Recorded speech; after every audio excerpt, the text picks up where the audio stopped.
ایک گناہ ہے، مرض ہے ہم لوگوں کے اندر حرص کا۔ حرص ام الامراض ہے، سارے امراض کی جڑ ہے۔ دل کا دنیا کے ساتھ متعلق ہونا یہ حرص کا مرض ہے۔ دل اللہ کے ساتھ متعلق ہونا چاہیے، دنیا کے ساتھ متعلق نہیں۔ دنیا مردار ہے، دنیا کے ساتھ متعلق ہونے کی نحوست سے دل مردار ہوتا ہے، مر جاتا ہے، سڑ جاتا ہے۔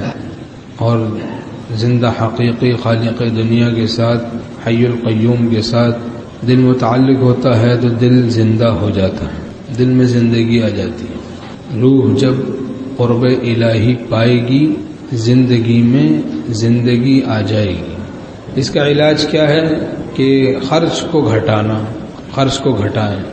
نمبر 1 یہ پہلا علاج ہے حرص کا، فضول خرچی، اسراف۔ اس سے لوگ مرتد ہو جاتے ہیں، مرتد، سخت بے برکتی کا شکار ہو جاتے ہیں۔ کتنے لوگ ہم نے دیکھے، اللہ پناہ میں رکھے، اسراف میں مبتلا ہوئے، خرافات نہیں چھوڑی، یہاں تک کہ اس قدر شدید فقر نے پکڑ لیا۔ جب اللہ کا عذاب پکڑتا ہے تو نبی بھی پھر نہیں چھوڑا سکتا، اللہ کے عذاب کو نبی بھی نہیں ٹال سکتا۔ فضول خرچی سے بچنا ہے۔ شادی بیاہ میں خوب پٹاخے پھوڑ رہے ہیں جناب، آتش بازی چل رہی ہے اور خوب گناہ پہ گناہ ہو رہے ہیں۔ کاد الفقر ان یکون کفرا، حدیث شریف میں کہ شدید فقر ضعیف الایمان کو کفر تک پہنچا دیتا ہے۔ دیکھا جاتا ہے کہ شدید فقر بہت دفعہ اسراف کی وجہ سے آ جاتا ہے، اسراف کی وجہ سے۔ تو خرچ کو گھٹانا پہلا کام تو کیا ہے بھائی، خرچ کو گھٹائیں۔ جب بھی خیال ہو کہ یہ چیز لے لو تو آدمی سوچے کہ اس کی ضرورت ہے کہ نہیں ہے۔ ضرورت وہ ہوتی جس کے نہ ہونے سے ضرر ہو، اس کے نہ ہونے سے کیا ضرر ہوگا، اور جتنی چادر ہو اتنے پاؤں پھیلانا چاہیے۔ اب چادر سے زیادہ پاؤں پھیلانے کی فکر کرتے ہیں، جتنی چادر ہو اتنے پاؤں پھیلانا چاہیے۔ شادی بیاہ میں قرض لے کے جناب خرچ کر رہے ہیں، اس کی ضرورت نہیں۔ ولیمہ کرنا ہے، وسعت نہیں ہے 100 آدمیوں کو کھلانے کی، کوئی بات نہیں، شریعت نے آسانی رکھی ہے، سنت کی نیت سے 3 آدمی کو کھلا دے، ولیمے کی سنت تو ادا ہو جائے گی۔ لیکن نیت میں کچھ گڑبڑ ہوتی ہے ہم لوگوں، تو اس کی وجہ سے پریشان رہتے ہیں۔ اور آئندہ کی فکر نہ کرو کہ کیا ہوگا، کیونکہ یہ بھی حرص کا ایک علاج ہے۔ آئندہ کی فکر نہ کرے، اللہ کے بھروسے پر مطمئن رہے۔